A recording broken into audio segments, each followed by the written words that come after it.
Hello everyone, I welcome you again on this 10 minutes a day series. So the topic of our today's discussion is important retail asset products part 2. Last session में हम लोगों ने important retail assets products के बारे में बात की थी और होम लोन स्कीम के बारे में समझा था कि क्या क्या इसके एलिजिबिलिटी क्राइटेरियाज रहते हैं और वेरियस अदर फीचर्स को भी डिस्कस किया था.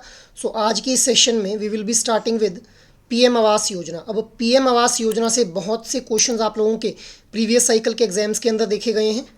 सबसे पहले हम बात करते हैं पीएम आवास योजना के कंपोनेंट्स के बारे में. There are two components, that is urban and gramin itself. तो सबसे पहले हम इसके बैकग्राउंड को समझने की कोशिश करते हैं. Ministry of housing and urban affairs के द्वारा ये प्रोजेक्ट किया गया कि 2022 तक there will be shortage of housing in the urban areas by 2 crore itself. इसीलिए housing for all by 2022 mission को जो था वो स्टार्ट किया गया ताकि हम लोग जो हैं वो 75th ईयर ऑफ इंडिपेंडेंस तक जो है वो सबको जो है वो एक बेसिक हाउसिंग की फैसिलिटी जो है वो प्रोवाइड करवा पाएँ. अब इसके कुछ फीचर्स को समझ लेते हैं इसी योजना के. तो इसकी लॉन्च डेट की अगर बात की जाए it was launched on 25 June 2015. अब इसका एम क्या था? Housing for all by 2022, but now this period has been extended to 2024 itself. इसके बाद साइज फॉर ईडब्ल्यूएस क्या है? Economically weaker sections. जो भी घर बनाया जाएगा इकोनॉमिकली वीकर सेक्शन के द्वारा, मतलब जो भी लोग इस ईडब्ल्यूएस कैटेगरी के अंदर आएंगे, अगर उन लोगों ने अपने लिए घर बनाना है तो उसका जो मैक्सिमम एरिया रहेगा, मैक्सिमम कारपेट एरिया रहेगा, that could be 30 square metres itself. Next is female head होनी चाहिए. जो घर बनाया जा रहा है, जिसके लिए लोन लिया जा रहा है इस योजना के तहत, वहाँ पे जो ओनर है या को ओनर है that should be a female one. Next is प्रधानमंत्री आवास योजना ग्रामीण is also being extended till 2024 itself. 2 components जैसे मैंने आप लोगों को बताया, अर्बन और ग्रामीण. मूविंग अहेड, अब हम इसके वर्किंग को समझ लेते हैं कि किस तरह से ये जो पीएम आवास योजना है ये काम कर रही है. In this scheme credit link subsidy scheme is provided by the PLIs, that is credit link subsidy scheme. अब ये जो क्रेडिट लिंक सब्सिडी स्कीम है ये जो भी हमारे प्राइमरी लैंडिंग इंस्टीट्यूशंस हैं उनके द्वारा जो है वो प्रोवाइड की जा रही है कस्टमर्स को. और यहाँ पे हम लोग देखते हैं कि जो प्राइमरी लैंडिंग इंस्टीट्यूशंस रहते हैं उसके अंदर कौन कौन आते हैं? Scheduled commercial banks, housing finance companies, regional rural banks, state cooperative banks, urban cooperative banks, small finance banks और NBFCs and micro finance institutions. इसके अलावा यहीं पे हम लोग देखते हैं कि there are central nodal agencies. और who will be the part of central nodal agencies? Housing and urban development corporation and national housing bank. हम लोग ये देख रहे हैं कि किस तरह से ये योजना जो है वो काम कर रही है. तो ये जो सेंट्रल नोडल एजेंसीज हैं इनके द्वारा जो है एग्रीमेंट किया जाता है इनके द्वारा किसके साथ? ये जो प्राइमरी लैंडिंग इंस्टीट्यूशंस हैं, प्राइमरी लैंडिंग इंस्टीट्यूशंस और ये जो हमारी सेंट्रल नोडल एजेंसीज हैं ये आपस में एक एग्रीमेंट करती हैं जिसके तहत जो सब्सिडी है वो फिर एंड यूज़र तक जो है वो पहुंचाई जाती है with the help of credit linked subsidy scheme. और हम लोग यहाँ पे देखते हैं कि जो इंटरेस्ट के ऊपर सब्सिडी दी जा रही है वो किस तरह से दी जा रही है?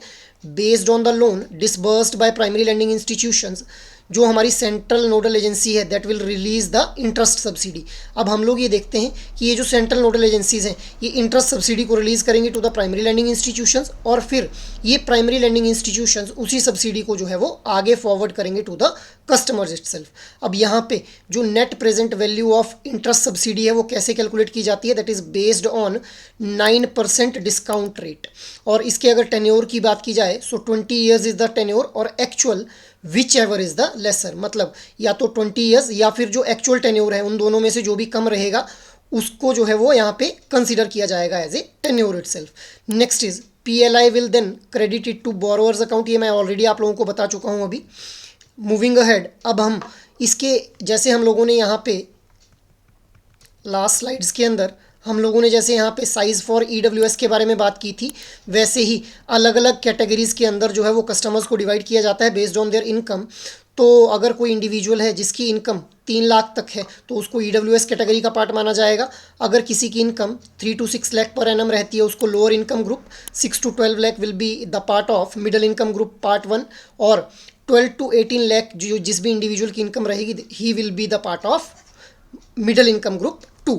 अब यहाँ पे इंटरेस्ट सब्सिडी किस हिसाब से दी जा रही है, देखिए EWS कैटेगरी में 6.5% की जो है वो इंटरेस्ट सब्सिडी दी जाएगी, लोअर इनकम ग्रुप में भी 6.5% की ही इंटरेस्ट सब्सिडी दी जाएगी इंडिविजुअल्स को, और मिडिल इनकम ग्रुप में 4% एंड मिडिल इनकम ग्रुप 2 के अंदर 3% जो है वो इंटरेस्ट के ऊपर सब्सिडी दी जाएगी। अब मैक्सिमम टेन्योर की अगर हम बात करें, so maximum tenure is same for all the categories, that is 20 years. Maximum loan की अगर मैं बात करूं, सो अगर EWS कैटेगरी के कोई इंडिविजुअल है उनको मैक्सिमम 6 लाख रुपीज़ तक का जो लोन है वो दिया जा सकता है अंडर PM आवास योजना, और अगर कोई लोअर इनकम ग्रुप का पार्ट बनता है उसको भी 6 लाख तक का ही लोन जो है वो दिया जा सकता है अंडर दिस योजना।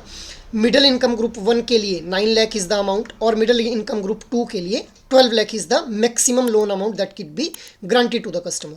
अब यहीं पे हम लोग जो है मैक्सिमम कारपेट एरिया की बात करते हैं। So 30 square metre is the maximum carpet area for economically weaker section, 60 square meter is the maximum carpet area for lower income group, and 120 square meter is the maximum carpet area for middle income group 1, and 150 square meter is the maximum carpet area for middle income group 2 itself। So ये हम लोगों ने देखा कि किस तरह से हमारा जो इनकम क्राइटेरिया है, जैसे जैसे इनकम बढ़ती जा रही है वैसे वैसे ही जो मैक्सिमम कारपेट एरिया है उसकी वैल्यू भी इंक्रीज़ होती जा रही है, और लोन का जो मैक्सिमम अमाउंट ग्रांट किया जाता है कस्टमर को वो भी बढ़ता हुआ हम लोग देख रहे हैं। साथ ही साथ maximum tenure is same, that is 20 years for all. और इसी तरह से इंटरेस्ट सब्सिडी की अगर मैं बात करूं तो इंटरेस्ट सब्सिडी जो है वो डिक्रीज़ होती हुई हम लोगों को दिख रही है जैसे जैसे एक इंडिविजुअल की इनकम बढ़ती जा रही है। So beneficiaries can avail higher amount as well, the reminder will not be subsidised. इसका मतलब क्या है कि जैसे अगर EWS कैटेगरी की बात की जाए तो maximum loan could be granted under this योजना इज 6 लाख, इससे ज़्यादा भी लोन जो है वो दिया जा सकता है, बट उसके ऊपर फिर किसी भी तरह की इंटरेस्ट सब्सिडी जो है वो नहीं दी जाएगी। Next is beneficiary family will comprise husband, wife and unmarried son और daughters, should not own a pucca house in the name of any of the family members. मतलब जिस भी बेनिफिशियरी के द्वारा इस योजना के तहत लोन लिया जा रहा है उसकी फैमिली के अंदर वो कौन कौन कंसीडर किए जाएंगे, हस्बैंड, वाइफ, अनमैरिड सन और डॉटर। अब इन सारे फैमिली मेम्बर्स के द्वारा किसी भी तरह का कोई पक्का हाउस जो है वो ओन नहीं किया जाना चाहिए अगर वो इस PM आवास योजना के तहत जो है वो लोन लेना चाहते हैं। Now try to answer out this question based on the discussion. Which of the following statements regarding the beneficiary of PM Awas Yojana are correct? Statement 1. The income criteria for EWS category is up to 6 lakh.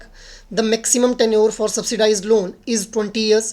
The interest subsidy given to middle income group 2 category is the least, that is 3%. Your options are 1 and 2 only, 2 and 3 only, 1 and 3 only, 1, 2 and 3 itself.